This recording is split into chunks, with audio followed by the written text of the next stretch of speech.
Mesdames et messieurs, bonjour. Je suis heureux de vous accueillir pour ce nouveau webinaire organisé par Nexum, ou plutôt devrais-je dire ProSci Europe. En effet, si vous suivez notre actualité régulièrement, l'annonce de la reprise de Nexum par ProSci ne vous a sans doute pas échappé.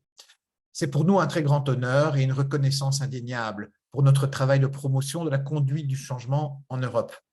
Un nouveau chapitre s'ouvre donc pour nous. C'est un changement très important que nous gérons d'ailleurs en appliquant une méthodologie que nous connaissons bien. Et c'est ainsi que j'aurai donc le plaisir de vous accueillir dans les prochains mois au nom de ProSci Europe. Mais revenons sans plus attendre à notre sujet du jour.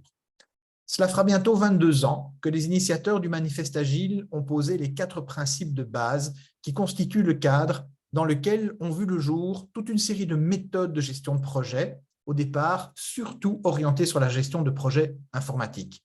Aujourd'hui, les équipes de marketing, de ressources humaines travaillent en mode agile. Des projets d'ingénierie ou de construction sont organisés selon les mêmes principes. Les services financiers ont pris le pli depuis déjà un certain temps pour tenter de s'adapter au plus vite à la désintermédiation stimulée par la digitalisation de toute la chaîne de valeur.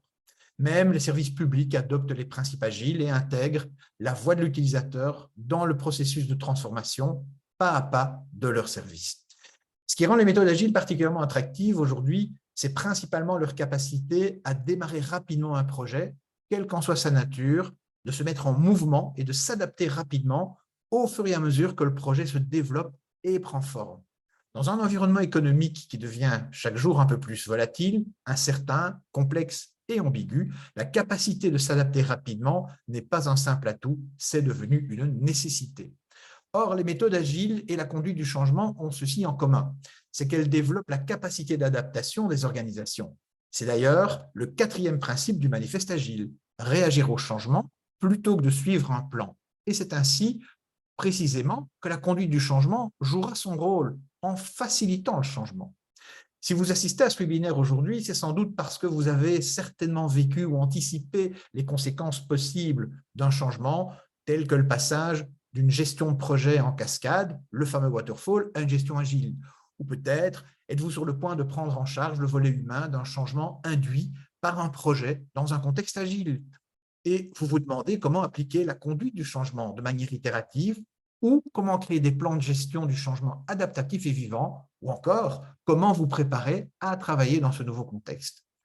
Dans les deux cas, vous avez l'impression que le passage à la méthode agile est un changement total de paradigme, et vous avez raison. Notre intention est de vous aider à voir clairement ce qu'il faut prendre en compte dans les deux cas. Le webinaire débutera à 13 heures et durera 1 heure. Il sera donné en français, par Claire Guyot. Claire est consultante parmi les plus expérimentées. Elle est aussi formatrice à la méthode ProSci. Elle a rejoint Nexum en 2019, après 20 années passées chez Nokia, dont 9 consacrées à accompagner plus de 50 équipes et plus de 25 000 personnes dans des projets de transformation de dimension internationale. Au cours de cette longue expérience, Claire a souvent travaillé dans des contextes agiles particuliers, comme la méthode Lean ou la méthode agile à l'échelle. Vous l'avez compris, Claire est la personne la plus idéale, la plus appropriée pour animer notre séminaire du jour. Bienvenue à ceux qui viennent de nous rejoindre et qui essaient de prendre le train en marche. Ne vous inquiétez pas, le webinaire n'a pas encore commencé. Avant de commencer, permettez-moi de vous donner quelques détails pratiques sur le déroulement de celui-ci. Vous pouvez poser vos questions tout au long de la session en utilisant l'icône questions et réponses en bas de la fenêtre Zoom. Nous y répondrons en fin de présentation. Si vous avez des questions techniques, utilisez plutôt le bouton chat. Nous essaierons de vous aider autant que possible. De même, si vous souhaitez partager des idées ou des expériences sur ce qui a été dit pendant la session, utilisez le même canal. Durant la session, nous allons utiliser un outil de sondage, Poll Everywhere, pour vous poser des questions et obtenir vos avis sur certains points particuliers. Comment cela fonctionne-t-il? Il vous suffit de vous connecter au site web via www.pollev.com/nexum et de saisir votre prénom ou l'alias de votre choix. Vous pouvez également télécharger l'application Poll Everywhere sur votre mobile depuis l'App Store d'Apple ou Google Play pour les mobiles tournant sous Android. Nous vous invitons à nous rejoindre dans la salle virtuelle prénommée Nexum. Pendant que vous vous connectez à Poll Everywhere, permettez-moi de répéter brièvement ce que vous allez apprendre aujourd'hui. Dans mon introduction, j'ai attiré votre attention sur les 2 aspects de la conduite du changement en mode agile. Contrairement à une idée reçue, les méthodologies agiles ne se limitent pas au développement de produits. Elles affectent l'ensemble de l'organisation dans presque tous ses aspects. Au niveau humain, chaque membre du personnel devra s'adapter ou devra en tout cas adapter sa façon de travailler dans une certaine mesure. Les équipes dirigeantes vont aussi devoir apprendre à travailler différemment et adopter des rôles et des attitudes nouvelles. Dans quelques minutes, Claire vous expliquera d'une part ce qu'il faut prendre en compte lorsque vous êtes chargé de gérer l'aspect humain d'un changement vers la méthode agile, et d'autre part, les principes clés pour adapter votre pratique de la conduite du changement à cet environnement particulièrement dynamique.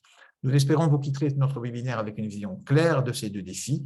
Nous espérons également que vous comprendrez ce qui est nécessaire pour vous équiper au mieux de vos nouvelles compétences en conduite, enfin d'adapter vos compétences en conduite du changement lorsque vous envisagez justement de passer dans un environnement agile.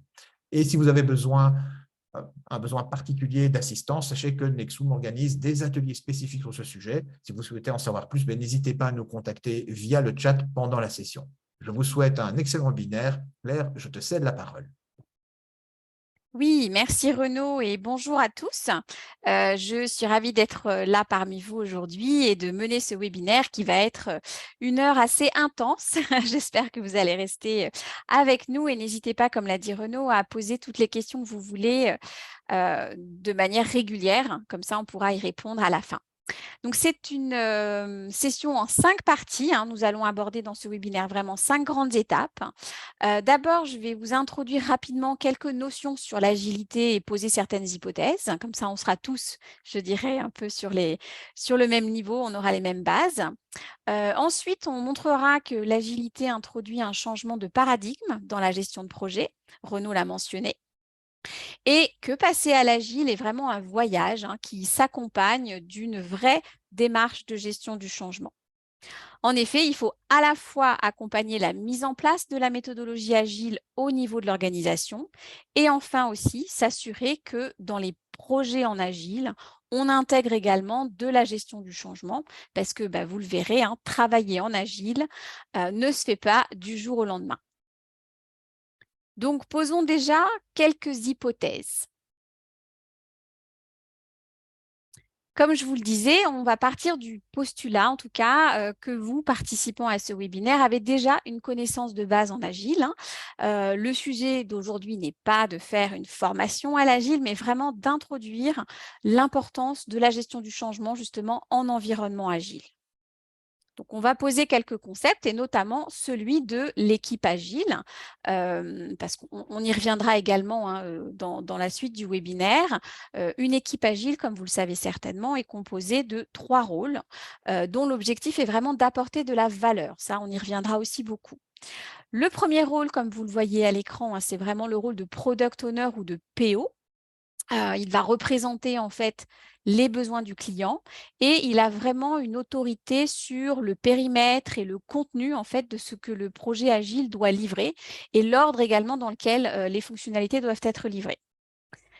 Le deuxième rôle, c'est celui de Scrum Master et cette personne est clé aussi dans l'équipe. Elle va devoir coacher toute l'équipe et le Scrum Master est en charge de faciliter, vous le verrez aussi, les différentes cérémonies de la méthodologie agile. Si je prends un exemple, c'est lui qui va animer les daily routines qui vont permettre tous les jours, en 15 minutes, de faire le point sur ce qui a été fait hier, ce qui doit être fait aujourd'hui et également de regarder justement les points bloquants, les obstacles et de voir comment les éliminer. Donc, il coordonne vraiment l'équipe. Et enfin, vous avez les développeurs qui sont généralement entre 3 et 9 et l'objectif, c'est de rester à un nombre maximum de 9 personnes. Sinon, il vaut mieux créer une deuxième équipe agile. Sinon, c'est trop compliqué à gérer. Et ces personnes-là, elles vont s'auto-organiser et elles vont être responsables de livrer justement les user stories, les fonctionnalités du produit dans les différents sprint release ou dans les différentes cérémonies, on le verra, qui sont proposées dans l'Agile. Donc, c'est vraiment important d'avoir en tête qu'on a ces 3 rôles-là. Et comme vous pouvez le constater déjà, il n'y a a priori pas de change manager ou de praticien du changement dans les rôles d'une équipe agile. Donc, je vous pose déjà la question, vous y réfléchissez, on y reviendra en fin de webinaire. Voilà, d'après vous, où est-ce qu'on peut avoir ce rôle de change manager Réfléchissez-y et on y reviendra un petit peu plus tard.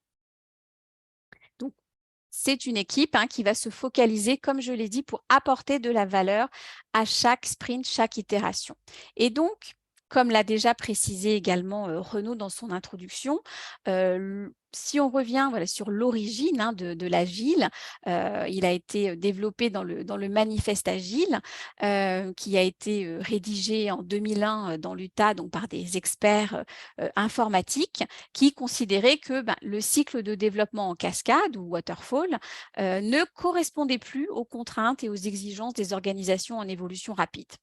Donc, ils ont créé ce manifeste agile, qui ne définit pas la méthodologie agile, mais qui pose vraiment le cadre en prônant 12 principes et 4 valeurs que nous allons regarder un petit peu plus précisément. Donc, la première valeur, que dit-elle? Elle nous dit que les individus et leurs interactions ont plus d'importance que les processus et les outils. Là, on peut déjà voir le lien avec la gestion du changement. La deuxième valeur cherche à se focaliser, en tout cas, sur l'adaptation au changement plutôt qu'à l'exécution d'un plan. Là encore, on peut dire qu'il y a un lien avec la gestion du changement. La troisième valeur, elle va privilégier la collaboration avec les clients plutôt que la négociation contractuelle. Donc, on a encore ici une dimension humaine. Et la quatrième, elle met en avant la préférence d'avoir un logiciel fonctionnel ou des systèmes de travail plutôt qu'une documentation exhaustive. Donc, l'objectif, c'est de pouvoir bien collaborer ensemble pour de bons résultats. Donc, des valeurs assez clé et fondamentale, et où on voit que l'humain est quand même bien au centre. Et je vous propose maintenant en fait de vous connecter au pôle Ève parce que j'aimerais avoir votre retour justement sur comment votre entreprise se situe par rapport à ces 4 valeurs, comment est-ce qu'elle incarne ces 4 valeurs par rapport justement à l'agilité. Donc, je dirais, je peux l'annoncer maintenant, puis on verra justement si les scores vont dans cette direction-là. Par expérience, en fait, on constate quand même encore que ces 4 valeurs ne sont pas complètement ancrées dans l'ADN des entreprises. Donc, j'aimerais avoir votre feedback. Donc, la première question, effectivement, sur la première valeur, les interactions et les individus sont plus importantes que les processus et les outils. Est-ce que de votre côté, où est-ce que vous positionneriez votre entreprise par rapport à cette valeur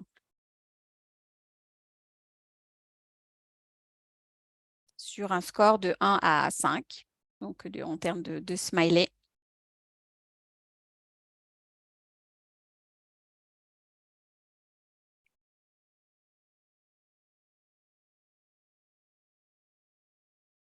Est-ce que vous arrivez à vous connecter à Paul Everywhere ou est-ce que le problème vient de mon côté? Oui, on a des réponses qui rentrent dans Paul Everywhere. Donc, manifestement, c'est la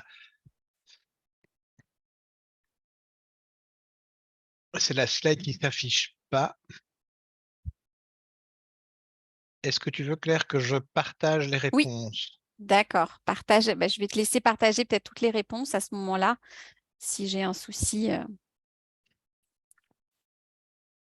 Alors, je vais agrandir.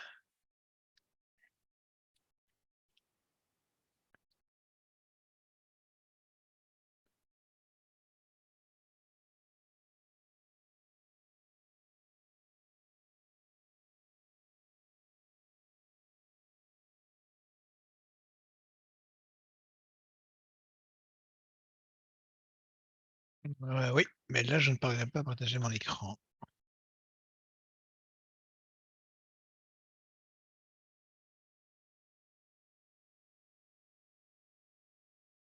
Hop, on va aller, c'est pas grave.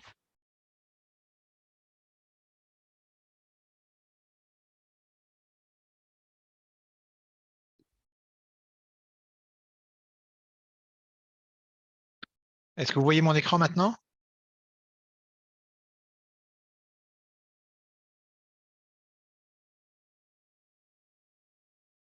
Non.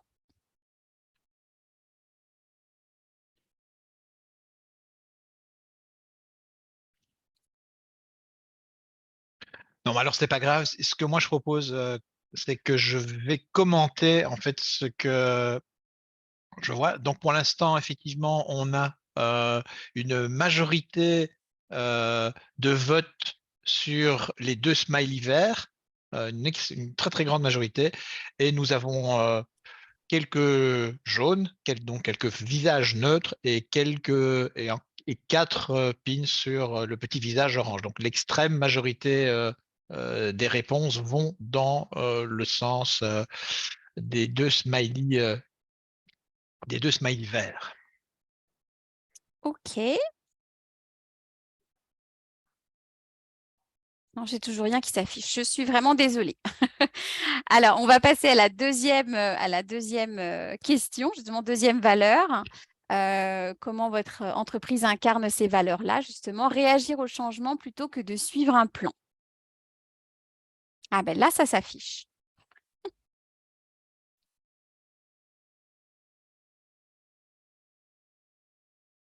Très bien.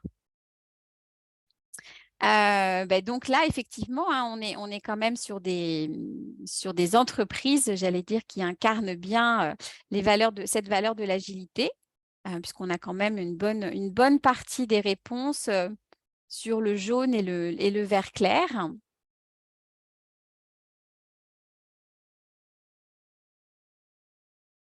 C'est très bien, c'est bien, ça vient contredire un peu ce que j'ai dit au début. Donc, ça veut dire qu'on progresse, en tout cas, dans l'incarnation des valeurs agiles dans les différentes entreprises en France. Parfait. Si je continue, alors la collaboration avec les clients plutôt que la négociation des contrats. Il y avait déjà des gens qui avaient répondu.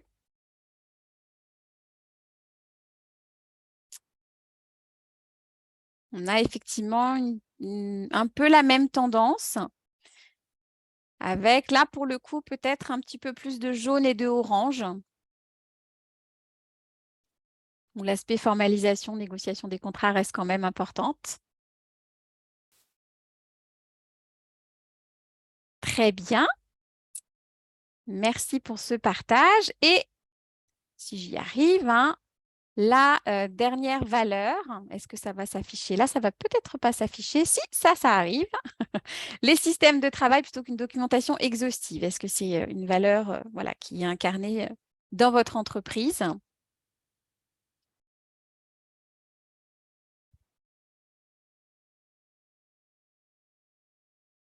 Très bien, on est quand même pas mal sur du voilà, jaune et vert clair.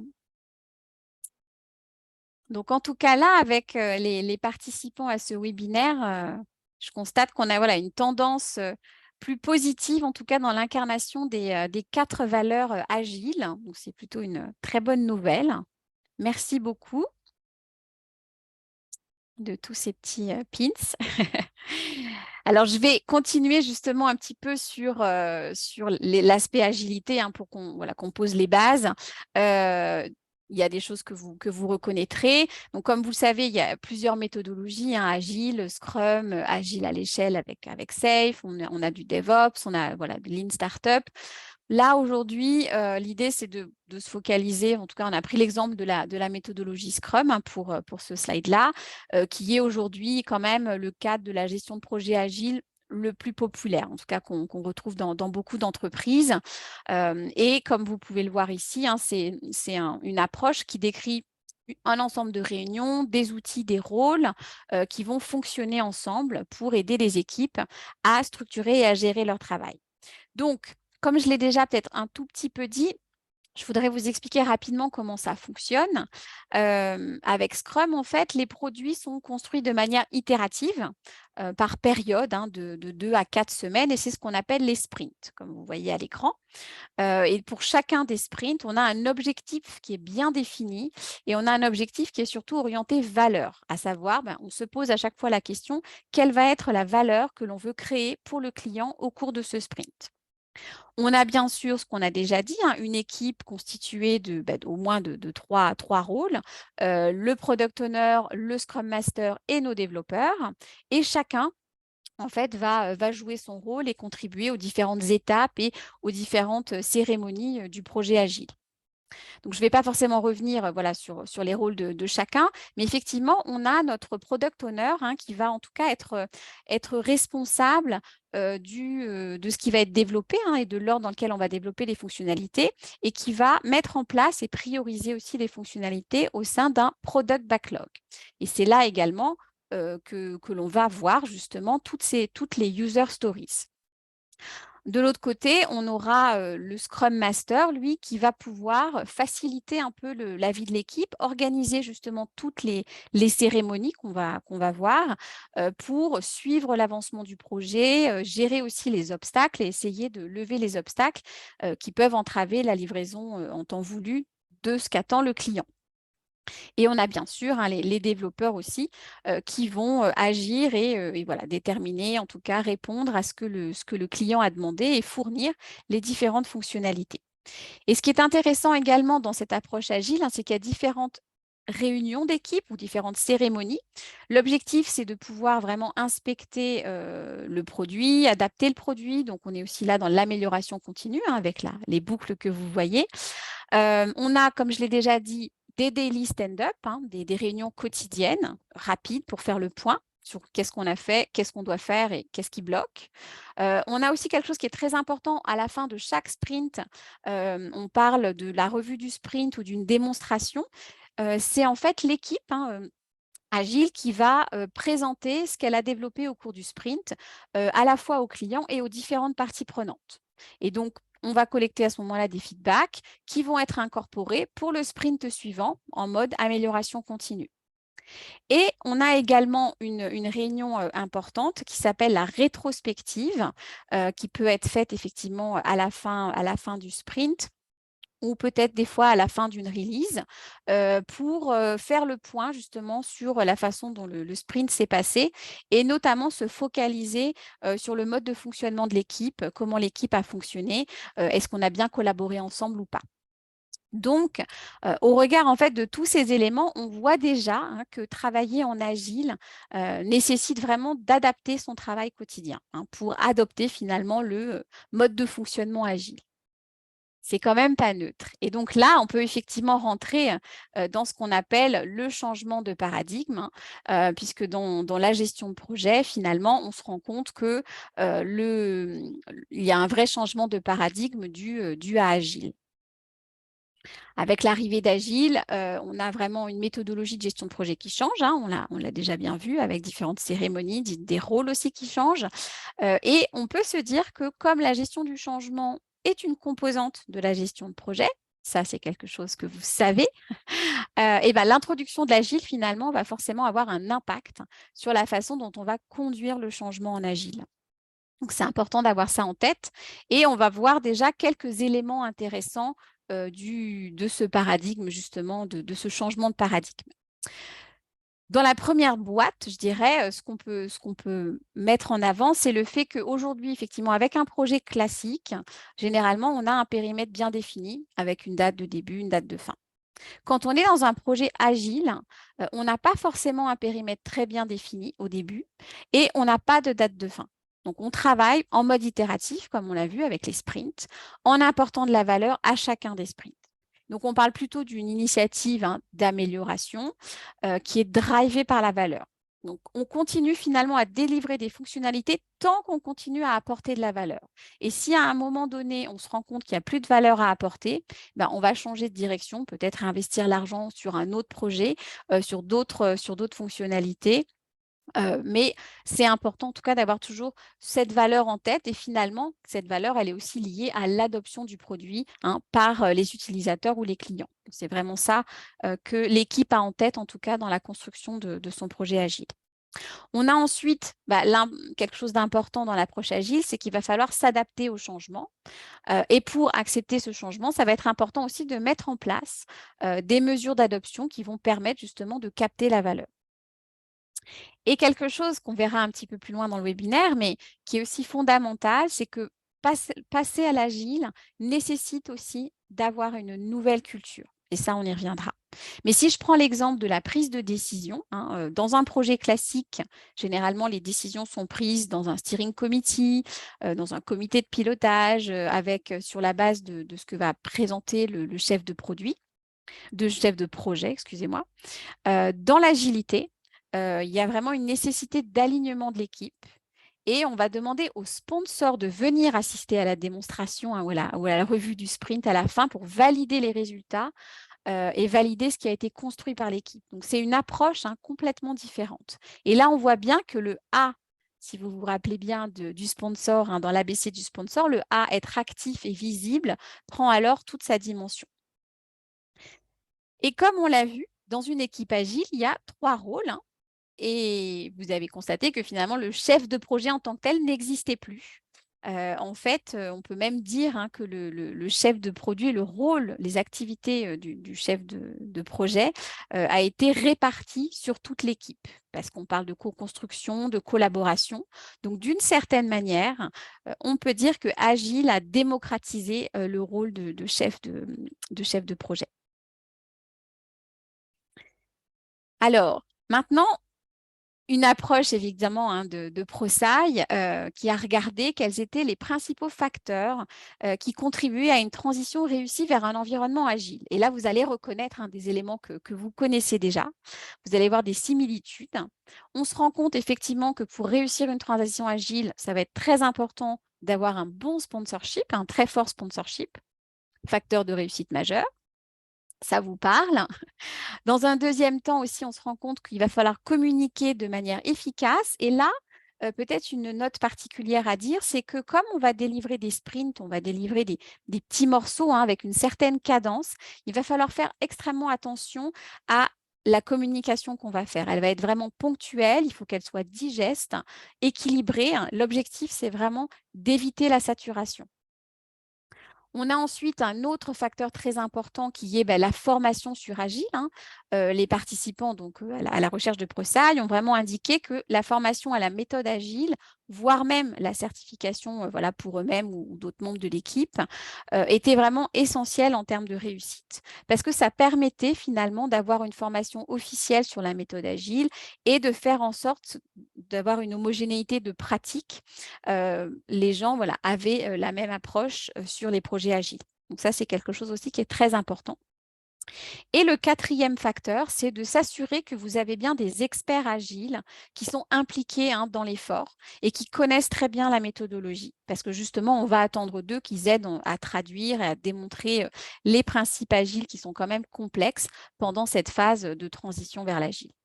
Donc, c'est vraiment 4 facteurs à avoir en tête qui vont faciliter en tout cas le passage à l'environnement agile. Et on a d'autres études qui ont été, d'autres données qui ont été collectées, notamment d'une communauté agile, voir en bas de l'écran, le 14e rapport annuel sur l'état de l'agilité, qui a regardé justement quels étaient les principaux défis rencontrés lors de l'adoption ou de la mise à l'échelle de l'agile. Et là, on voit qu'il y a effectivement plein d'éléments. Et j'ai mis en rouge, avec ce petit cercle rouge, des éléments, des défis qui montraient le lien avec le rapport humain. Donc, quand on a une organisation générale qui est résistante au changement, ça peut être effectivement un obstacle pour mettre en place l'agile. Si on n'a pas assez de participation du leadership, si on a une culture organisationnelle qui est vraiment peut-être à l'opposé des valeurs agiles. Donc, tous ces éléments-là sont autant de défis à relever en fonction effectivement des organisations. Et on se rend compte que l'aspect humain, en tout cas, prend une place très importante.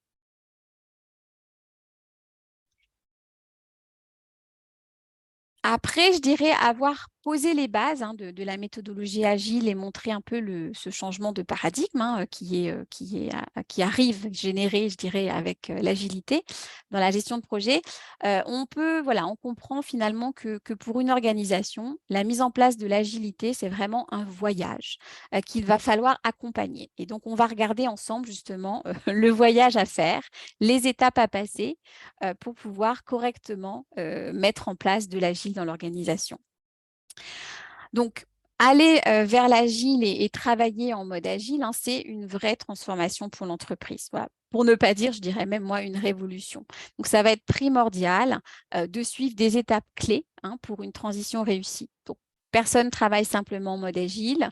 C'est un voyage, voilà, rempli de changements pour l'organisation, pour les équipes et pour chaque individu. Donc, dans un premier temps, ça va être important pendant ce voyage de commencer par s'aligner, hein, une vraie étape d'alignement pour savoir quelle va être la méthode de gestion du changement et la méthode agile qu'on va sélectionner, qu'on va choisir en tout cas pour cette transition vers l'agile.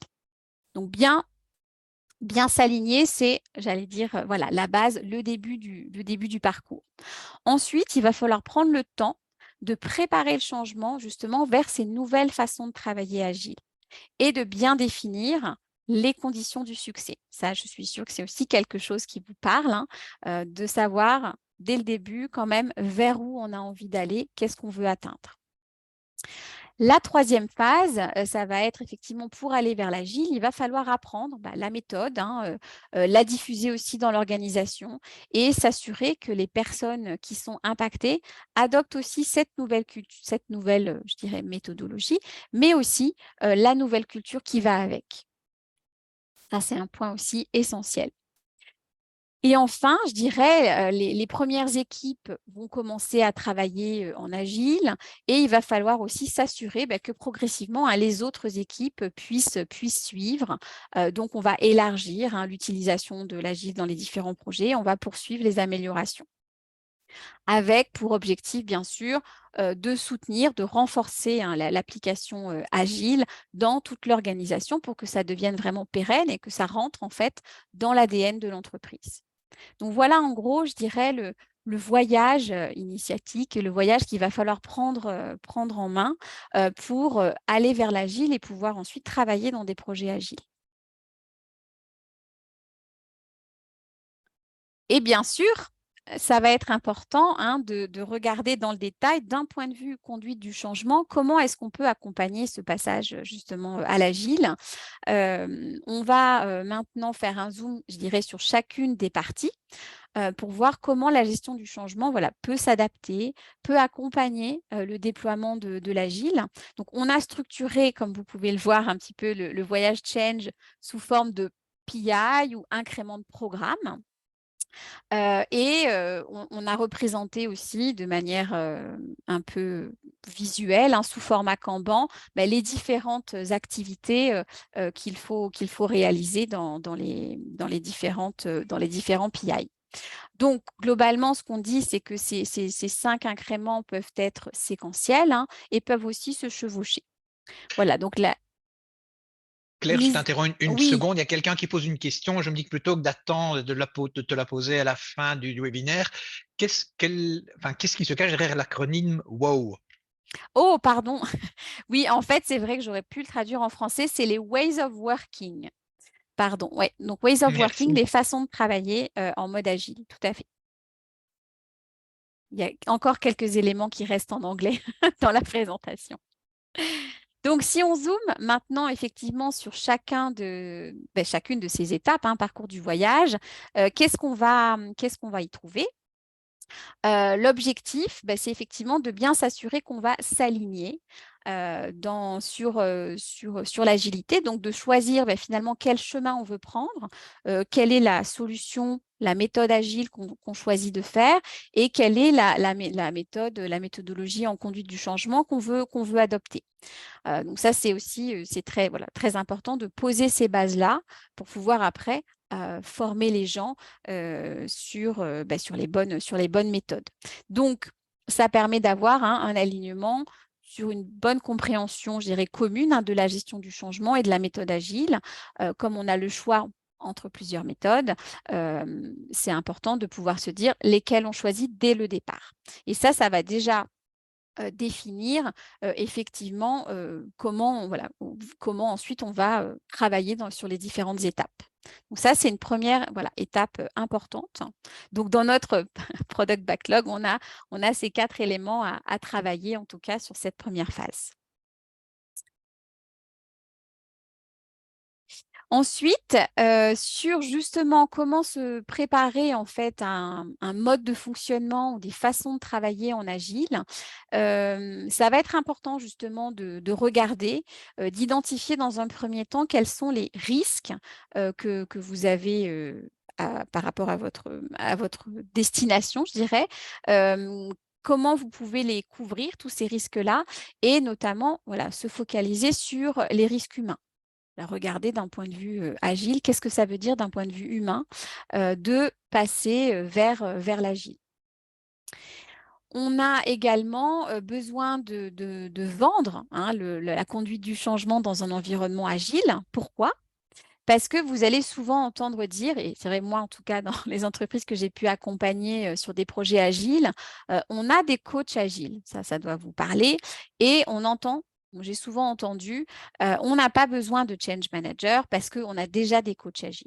Et donc ça va être très important en tout cas de bien définir le rôle du coach agile dans la transition agile, et celui du change manager, parce que ce sont vraiment deux rôles différents. Et donc, ça va être important de pouvoir l'expliciter et le rendre clair auprès de vos sponsors et des personnes qui vont porter justement l'agilité dans l'entreprise. Il va falloir aussi bien insister et bien présenter le périmètre de votre déploiement agile. Ce n'est pas seulement une nouvelle façon de gérer un projet, mais c'est aussi une nouvelle méthodologie, une nouvelle culture. Donc ça va être important. Et comme on l'a vu, le leadership doit aussi accepter d'agir en mode agile et doit accepter de participer aux différentes cérémonies agiles. Donc, c'est aussi un changement de mindset pour les leaders, les sponsors, que de faire cette transition vers l'agile. Ils vont être impliqués de manière différente. Et enfin, ça doit aussi vous parler, ça va être très important de pouvoir écrire justement votre histoire du changement, votre transition de l'organisation à l'agile. Voilà, qu'est-ce qu'on veut faire passer comme message? Quelle histoire convaincante on va pouvoir raconter aux personnes qui vont être impactées et qui vont devoir travailler voilà, dans une organisation agile et puis ensuite développer des projets en agile. Donc ça, on pose les bases et vous reconnaissez quand même bien des éléments de gestion du changement. Quand on va passer justement vers l'agile, qu'est-ce qui va se passer concrètement? Il va falloir apprendre une méthode et il va falloir adopter une nouvelle culture. Si je commence par l'aspect effectivement méthode, vous allez avoir des experts agiles, on a dit, et comme la recherche de ProSci l'a aussi souligné, c'est très important de pouvoir être accompagné par des experts agiles qui connaissent bien la méthodologie et qui vont aider à la formation et aussi faire en sorte que quand c'est appliqué et déployé, les gens se sentent bien, je dirais, dans leur rôle et font bien les cérémonies, etc. Et ça va être important, et c'est aussi la logique qui existe dans Agile, de pouvoir apprendre en pratiquant. Donc, il va y avoir des premières cérémonies qui vont avoir lieu, des retours sur ces cérémonies pour pouvoir améliorer pour les prochaines. D'un point de vue culturel, c'est également un très grand changement et ça va être très important de bien définir justement votre gouvernance par rapport à l'agilité. Et de se rendre compte que vous ne pouvez pas mettre en place un changement agile seul. Ça va être aussi très important d'avoir des agents du changement dans les différentes entités qui vont pouvoir aussi cascader cette agilité, remonter des informations sur comment ça se passe en termes effectivement d'adoption, de résistance pour l'adoption de cette nouvelle méthode de travail.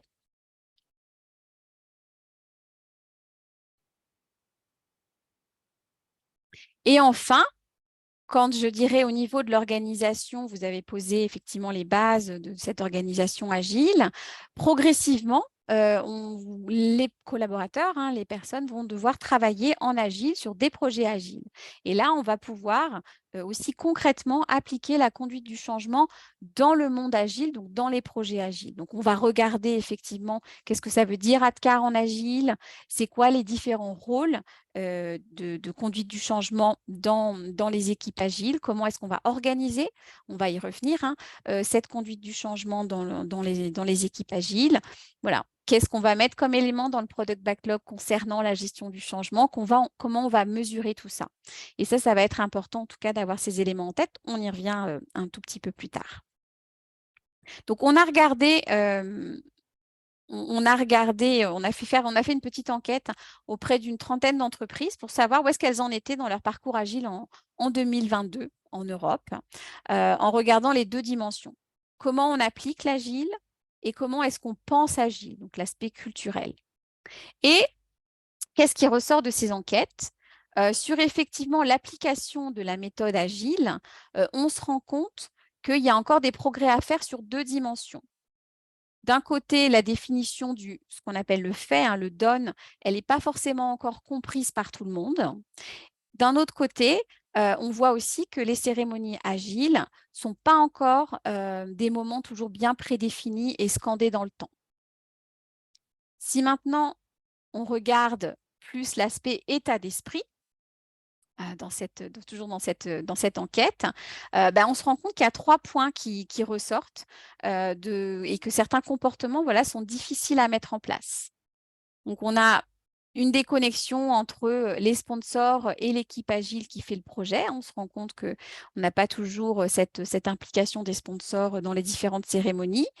On a aussi toute la problématique autour de la responsabilisation, la prise de responsabilité. Parce que la délégation ne vient jamais seule, hein, elle est toujours main à main avec le mot responsabilité. Donc ça va être important à regarder aussi. Et on se rend compte également que les sponsors, hein, les cadres supérieurs, ne jouent pas assez leur rôle ABC. Donc il va falloir retravailler cette dimension-là. Donc ça, c'était en tout cas des éléments concrets qui ressortaient de notre étude auprès de différents clients. Donc, comme vous l'avez, j'espère, un peu compris, ce qui va être important, ça va être important effectivement de préparer le voyage pour aller vers l'agile et de bien passer toutes les étapes. Et si effectivement, vous ne respectez pas, vous ne passez pas par les étapes, comme vous voyez ici, 2 et 3, vous n'arriverez pas à correctement, en tout cas, travailler en agile. Donc, il ne faut absolument pas sauter les premières étapes qui sont importantes pour vous lancer dans la méthode agile. Donc, on a mis l'image du tunnel en fond d'écran pour montrer que si on zappe les deux incréments, les incréments 2 et 3, et qu'on va directement sur du travail en agile, on ne va pas pouvoir réussir. On va être un peu comme dans un tunnel. Ça va être difficile de sortir de nos problèmes. Et on a eu des cas comme ça de clients qui nous ont rappelé, qui avaient commencé à travailler sur des projets en agile sans avoir forcément bien préparé le changement et les modes de fonctionnement et la culture qui va avec. Et donc, il a fallu qu'on retravaille avec eux pour repartir sur l'étape numéro 2. Donc, c'est vraiment important de bien préparer ce voyage. Sur effectivement le fait d'aller vers l'agile, donc de mettre en place cette nouvelle organisation agile, comme on l'a vu, c'est un changement en soi, et s'il n'est pas bien géré et qu'il n'est pas comme une priorité stratégique qui va au-delà, je dirais, des pilotes, vous allez avoir des problèmes. Donc, une fois que vous êtes bien aligné sur la gestion du changement et sur la méthode agile, que vous avez préparé ce changement, défini les conditions de succès, on va pouvoir se focaliser justement sur l'apprentissage de la méthode et faire passer aussi la culture avant tout le reste. Là, vous allez reconnaître effectivement, et je vais vous solliciter aussi juste après, j'espère que ça va fonctionner avec le Pôle Everywhere. Selon vous, quels sont les domaines qui sont touchés par la culture agile? Donc là, vous reconnaissez la roue des impacts avec les 10 dimensions potentiellement. Donc, est-ce que effectivement le passage à l'agile et la mise en place de cette culture agile va avoir un impact sur les processus, les systèmes, les outils, les rôles professionnels, les comportements critiques, l'état d'esprit, la structure hiérarchique, l'évaluation de la performance, la rémunération ou la localisation des collaborateurs de l'entreprise. Donc, je vous sollicite en espérant que ça fonctionne. Voilà, donc sur une échelle, et normalement, vous pouvez cliquer à plusieurs endroits. Oui, ça marche. Sur une échelle de 1 à 5, quels sont d'après vous les domaines qui sont les plus touchés? Donc, entre les processus. Là, on les a mis 5 par 5 parce que ça faisait trop petit de les mettre, de mettre les 10 en même temps. Donc, en processus, système, outils, rôle professionnel, comportement critique, je vois qu'il y a beaucoup de personnes, effectivement, qui mettent que l'impact, il est quand même globalement fort. 3, 4, 5, donc beaucoup de monde dans le 4 et dans le 5, sur toutes ces dimensions-là. Super. Ça continue à pleuvoir, j'aime bien.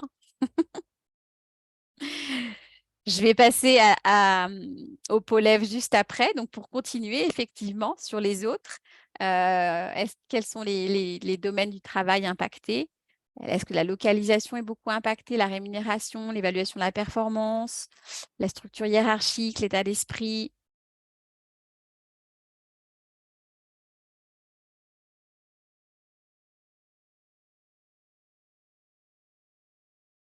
Ah, c'est intéressant aussi. Donc là, il y a peu d'impact en termes de localisation et de rémunération. J'allais dire, et pourtant, il peut y en avoir quand même un peu, effectivement. Pas beaucoup, mais un peu. Et beaucoup d'impact sur la structure hiérarchique, l'état d'esprit. Ouais.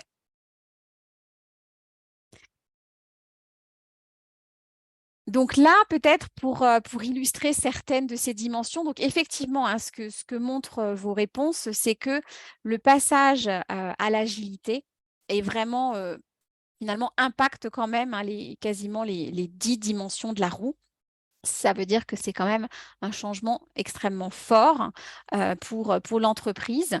Et si on prend effectivement l'exemple là de la localisation, donc on dit effectivement il y a peut-être peu d'impact sur la localisation de passer à l'agile, je pourrais vous dire, il peut y avoir effectivement l'impact de vous dire qu'on passe quand même d'une organisation, je dirais un peu de hiérarchique, à des espaces de travail collaboratifs. Donc moi, pour avoir accompagné un client, en tout cas sur le déploiement de l'agile à l'échelle, effectivement, ils ont revu toute leur organisation spatiale pour avoir des énormes plateaux et faire en sorte que les gens puissent travailler ensemble. Donc cette collaboration voilà, spatiale a eu quand même un impact sur la localisation des bureaux, en tout cas la façon dont les gens étaient agencés. Si je prends l'exemple de la structure hiérarchique, effectivement, l'impact est très fort. Et là, pour le coup, dans l'organisation que j'avais accompagnée, le passage à l'agile a vraiment été suivi de la mise en place d'une organisation complètement différente. Parce qu'on avait des rôles qui étaient complètement différents. Impact sur les rôles, vous l'avez dit aussi très fort. Et on avait une organisation avec des chefs de tribu d'un côté, des responsables de chapter de l'autre, qui géraient voilà, différents aspects. Et le rôle de manager avait aussi complètement disparu. Donc, c'est vraiment très, très important. Et sur toutes les dimensions, on pourrait trouver des exemples. Merci beaucoup pour ces partages. C'est vraiment très, très chouette. Et donc là, effectivement, sur cette culture agile, je vais peut-être le passer un peu rapidement. On pourra peut-être faire un webinaire plus dédié sur le sujet. Mais ce qui va être intéressant, c'est que vous allez devoir mettre en place voilà, une nouvelle culture. Et donc, ce qu'on propose ici, c'est de vous dire, il y a peut-être une approche structurée pour le faire. Donc, bien réfléchir à votre culture cible. Qu'est-ce que vous voulez atteindre avec l'agilité? C'est quoi votre culture aujourd'hui? Et finalement, quel pourrait être votre MVNC? Alors, MVNC, c'est en anglais, mais c'est la Minimum Viable New Culture, voilà, ou la nouvelle culture minimale viable. Je ne sais pas dans quel sens le dire. Voilà, qu'est-ce que c'est dans un premier temps que vous voulez atteindre? Qui ça va impacter comme population? Et à partir de là, voilà, créer votre plan de gestion du changement et mesurer justement l'évolution de votre culture.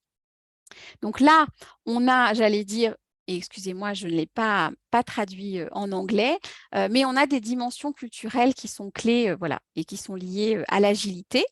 La zone verte, c'est voilà, si on avait tous ces éléments culturels, on serait voilà, complètement dans la culture agile. On embarque les gens, on a une prise de décision qui est complètement intégrée dans le travail, on fait confiance, on est sur de l'ajustement avec de l'apprentissage, je dirais, validé, on est avec des équipes complètement organisées. Donc ça, c'est dans le monde idéal. Vous, voilà, un état actuel possible, c'est celui qui est représenté en jaune. Et potentiellement de se dire, ben, dans la suite, qu'est-ce qu'on veut avoir comme minimum viable culture? Donc, effectivement, hein, aucune entreprise ne travaille en mode full agile, parce que c'est aussi un processus d'amélioration continue, comme vous l'avez compris. Donc, ça va être intéressant, en tout cas, de pouvoir déterminer notre nouvelle culture minimale viable. Et là, on a choisi, nous, mais vous pourriez choisir autre chose, bien sûr, de se dire, ben, on va d'abord se focaliser pour la mise en place de l'organisation agile sur ces 3 éléments bleus. Voilà, on veut vraiment que les gens soient embarqués et soient vraiment moteurs dans leur façon de travailler. On veut aussi pouvoir valider, ajuster la façon de répondre aux différents changements avec voilà, de l'apprentissage validé. Et on va pouvoir également avoir des équipes, on veut avoir voilà, des équipes qui soient davantage autosuffisantes, voilà, qui s'organisent par elles-mêmes. Et c'est ça qu'on va essayer ensuite de mesurer pour s'assurer que ben, on a bien atteint cette minimum viable culture. Donc là, c'est juste un exemple visuel de travail qu'on a fait avec un de nos clients, où on a fait réfléchir justement l'équipe sur quelles étaient les différentes dimensions sur lesquelles vous vouliez travailler et développer votre culture.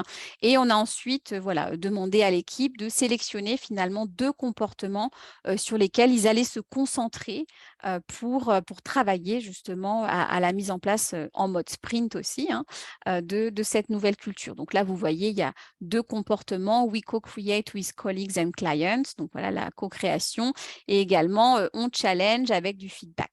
Donc, c'était en tout cas un exercice pragmatique et intéressant pour travailler justement sur la nouvelle culture agile que l'organisation souhaitait mettre en place. Et vous allez effectivement, hein, toujours pareil, en mode agile, pour mettre en place votre nouvelle culture agile, ben, vous allez aussi hein, répéter plusieurs fois cette même approche pour atteindre votre culture cible que vous souhaitez avoir. Et maintenant, on est effectivement sur la phase de ben, j'ai bien installé mon organisation dans l'agilité et je vais pouvoir travailler effectivement concrètement aussi sur mes projets en agile. Donc là, on a effectivement besoin de mettre en place des aspects assez concrets hein, et de mettre en place de la conduite du changement sur les différents projets agiles que l'on va devoir produire. Et donc, il va falloir travailler en agile en regardant aussi à travers les yeux de la gestion du changement. Donc, ici, pour pouvoir travailler sur des projets en agile, on peut utiliser et on va utiliser hein, les outils ProSci hein, qui sont toujours valables, mais il va falloir les regarder avec des lunettes agiles. Donc, vous allez effectivement vous assurer donc, de bien valider quels sont et je vais vous poser justement ces questions-là, quels sont les différents rôles. Il va falloir s'assurer qu'on a les bons rôles dans notre projet agile. Il va falloir aussi se dire, bah, dans ce projet agile-là, comment est-ce qu'on va organiser notre change management? Parce que a priori, on a 3 rôles dans une équipe agile. Hein. On a des développeurs, des Scrum Masters, enfin un Scrum Master et un PO. Le Change Manager, comme je vous l'ai dit au tout début du webinaire, n'apparaît pas. Donc, où est-ce qu'on va le mettre? Comment est-ce qu'on va pouvoir appliquer justement ADKAR en mode agile? Et qu'est-ce qu'on va pouvoir mettre dans le Product Backlog, justement, comme élément de conduite du changement qu'il va falloir vraiment travailler pour s'assurer que bah, notre projet agile va être bien aussi bien adopté. Et bien sûr, mesuré. Donc, si je reprends effectivement hein, les 3 rôles, on a effectivement notre Product Owner qui va gérer l'entièreté du Product Backlog et qui va voilà, être la voix, je dirais, la voix du client. On a notre Scrum Master qui, lui, va suivre vraiment le processus agile, les différentes étapes, éliminer et identifier les obstacles et qui va aussi challenger l'équipe hein, sur ce qu'elle va produire. Et on a nos développeurs qui vont, eux, travailler sur la planification des sprints, concrètement, qu'est-ce qu'on peut développer et qui vont aussi délivrer les user stories. Et donc, d'après vous, et c'est la question que je vous pose juste après, qui c'est qui est responsable de l'existence des change management user stories dans le product backlog? Parmi les trois rôles, le développeur, le Scrum Master ou le Product Owner, qui c'est qui doit s'assurer qu'on a bien des user stories change dans le product backlog?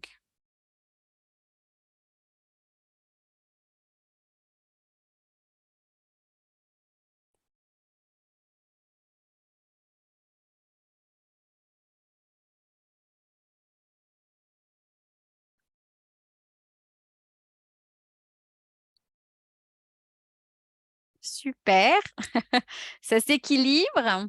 Ah ah.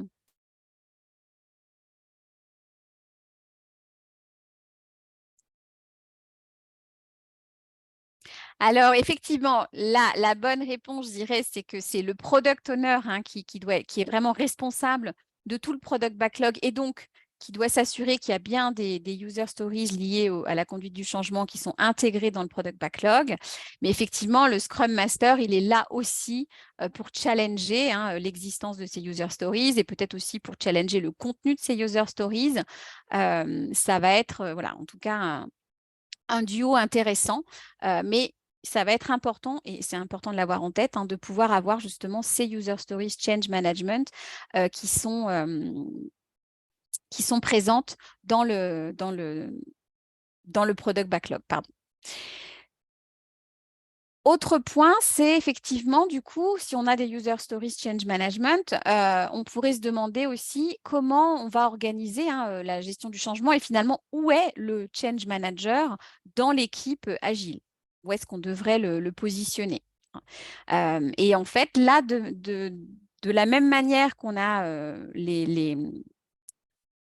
le product, on avait dit le chef de projet, pardon, qui n'existait plus dans l'équipe agile, mais qui avait par contre réparti toutes ses activités au sein des trois rôles.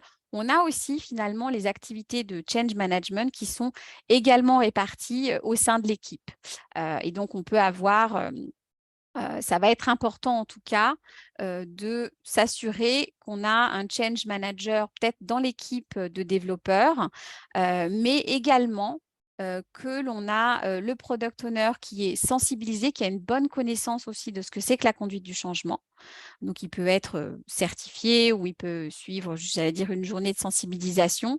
Et pour le Scrum Master également, ça va être important de le sensibiliser à la conduite du changement parce que, comme je vous disais, il va challenger l'équipe sur les user stories, change.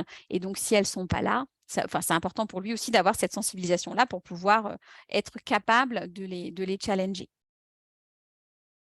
OK. Donc, voilà, on a un peu identifié quels étaient les rôles change dans l'agilité et comment on pouvait organiser justement cette gestion du changement au niveau de l'équipe. Maintenant, on va regarder ADKAR en agile. Donc ça, vous le connaissez, le modèle ADKAR. Donc, bien s'assurer que les populations qui sont impactées par l'agilité sont, ont été utilisées, ont décidé de s'engager, ont bien la connaissance de l'agilité et sont bien en capacité de la mettre en œuvre et renforcent. Là, ce qui va être intéressant au niveau de l'approche des projets en agile, c'est qu'il va y avoir au niveau global un effort important qui va être fait au niveau de la communication, donc l'aspect sensibilisation, pardon, et décision de s'engager. Donc, le A et le D de ADKAR vont être gérés au niveau global du projet. Et au niveau de chaque sprint, on va davantage s'attacher, les différents rôles et avec les user stories aussi, vont davantage s'attacher à pouvoir travailler justement sur, comme on va délivrer des petites features, des petits morceaux, à faire, s'assurer que la formation et la capacité sont bien là, le K et le A sont bien là, avec des petites actions également de renforcement à chaque fois. Donc, il y aura ces petites touches qui vont apparaître dans les différents sprints et s'assurer à la fin qu'on a une forte aussi action de renforcement pour maintenir le projet agile, les changements générés par ce projet agile dans l'organisation. Et donc, sur cette base-là, vous allez pouvoir créer votre plan de conduite du changement. Donc, ce qui est important peut-être à retenir, c'est que toutes les activités de gestion du changement de votre plan doivent être traduites dans des user stories de gestion du changement et que tous ces concepts de changement qu'on connaît sont toujours valables. Comme je vous l'ai dit, les concepts ProSci sont toujours applicables et il va falloir les regarder, les ajuster au travers de lunettes agiles. Et donc, ça va être important de pouvoir avoir peut-être une liste standard de Change Manager User Stories pour pouvoir aider à accélérer le travail de l'équipe. Donc là, je termine en vous donnant un petit exemple de User Stories autour de la matrice de risque que vous connaissez. Et si on regarde justement cette matrice de risque sur un angle plus agile, donc là, c'est la version, je dirais, waterfall, quand on fait effectivement les certifications, on a des projets en waterfall et des projets aussi en mode agile. On peut avoir pour un projet en waterfall, par exemple, un risque très élevé, comme vous pouvez le voir.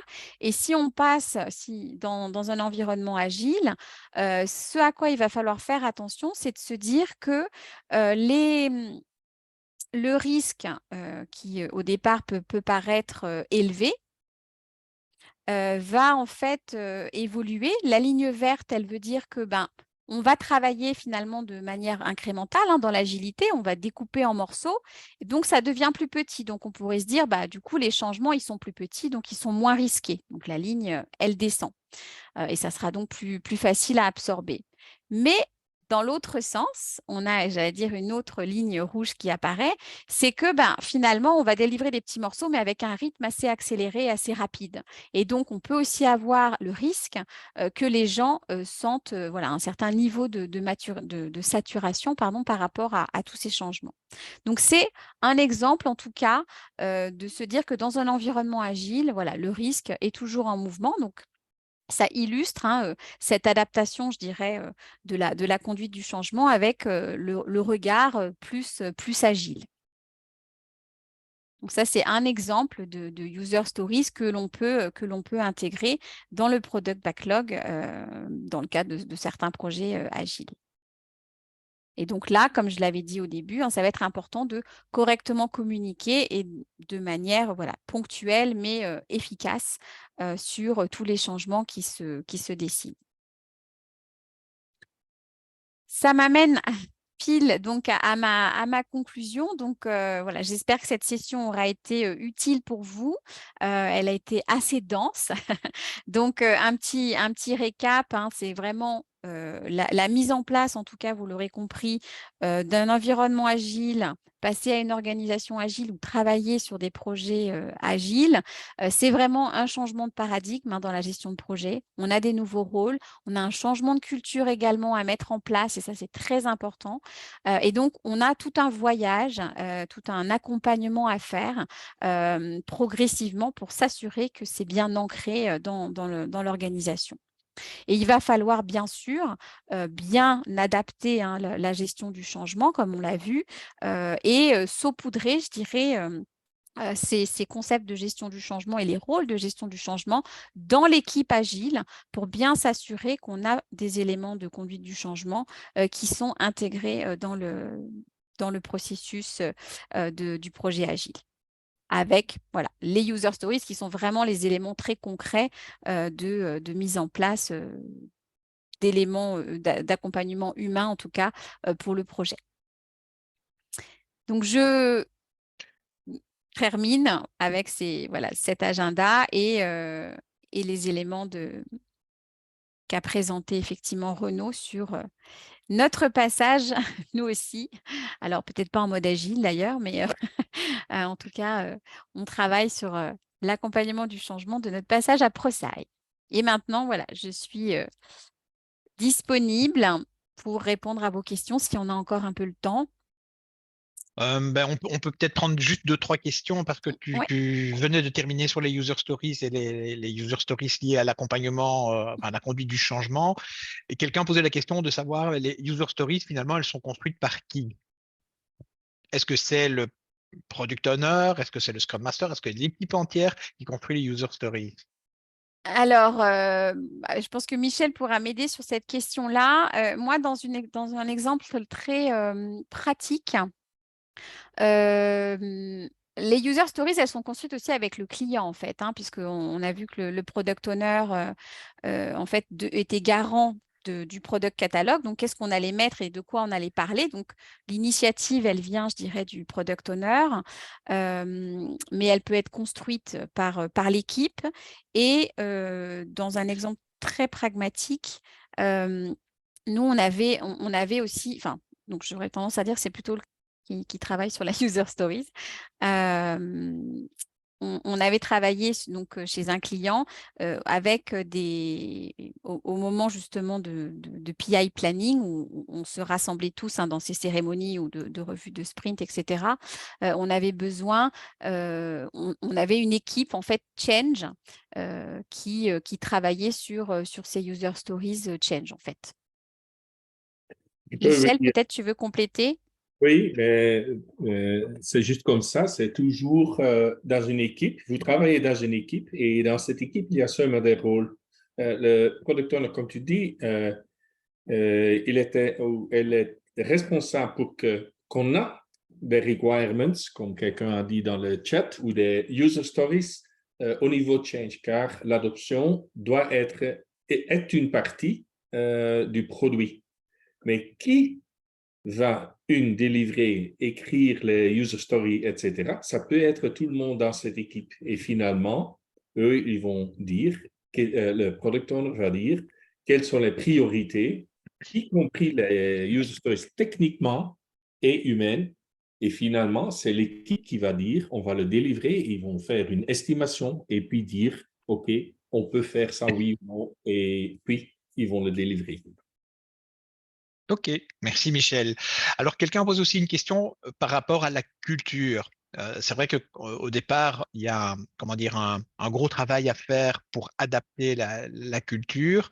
Il y a aussi un travail de formation pour faire assimiler les principes de la méthode de travail agile. Mais finalement, quand une équipe travaille en mode agile, elle va livrer des morceaux de produits progressivement, évidemment pas des morceaux de produits, mais des morceaux de produits qui sont fonctionnellement utilisables. Et donc, la question se posait de savoir, mais quand on fait ce travail de changement ou d'adaptation culturelle, est-ce on forme les gens qui vont travailler sur le projet ou bien on forme aussi toute l'organisation, c'est-à-dire même Mm. ceux qui ne travailleront pas dans le projet, mais qui vont bénéficier des produits du projet?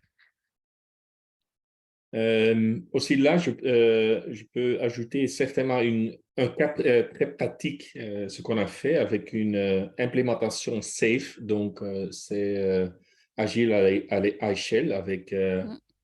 15 équipes. Donc, on a fait les formations vraiment graduelles. Premièrement, les Scrum Masters et les Product Owners pour rassurer qu'ils savent que Change Management est une partie. Deuxièmement, c'était le leadership. Le leadership, naturellement, eux, ils doivent savoir ils doivent s'adapter. Donc, eux, ils sont une autre manière, une partie ou un client de ces équipes.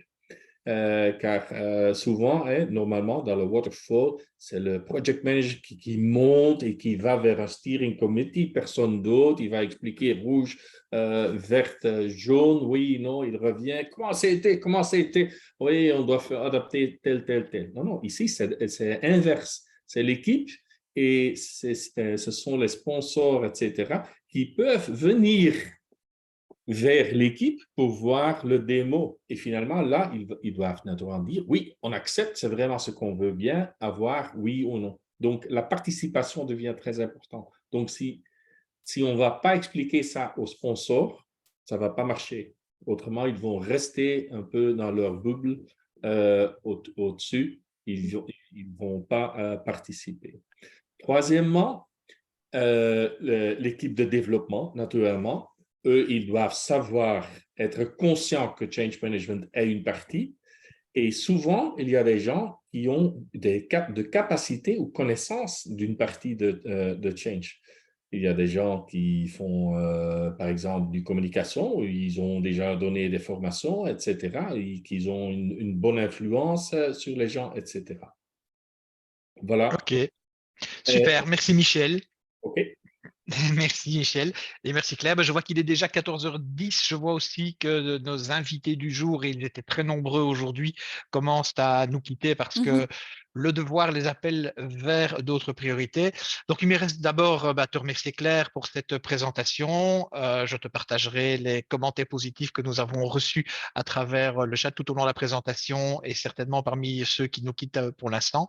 Voilà, je précise aussi que si certaines questions sont restées sans réponse pendant la session, ben, nous reviendrons vers vous individuellement au cours des prochains jours. Veuillez noter aussi que l'enregistrement et les diapositives de ce webinaire seront disponibles sur notre site web dans les prochains jours et plus précisément dans les premiers jours de la semaine prochaine. N'hésitez pas à partager aussi avec d'éventuels collègues s'il y en a qui sont intéressés. Pour ceux qui souhaitent approfondir le sujet, je vous invite à consulter notre blog. Et si vous souhaitez être tenu au courant de nos prochains programmes de formation, nos publications, mais aussi nos webinaires, il vous suffit de vous abonner à notre lettre d'information depuis la page d'accueil de notre site web. Voilà, notre actualité récente a légèrement ralenti le rythme de nos webinaires. Vous l'avez vu, puisqu'on s'est fait racheter par ProSci, c'est quand même pour nous un gros changement. Mais dès le mois de mai, nous allons reprendre notre fréquence d'une session par mois. Gardez donc un œil à notre calendrier. Il ne me reste plus qu'à vous souhaiter une excellente après-midi et un très bon week-end. Au plaisir de vous avoir bientôt parmi nous. Au revoir. Au revoir, merci à tous.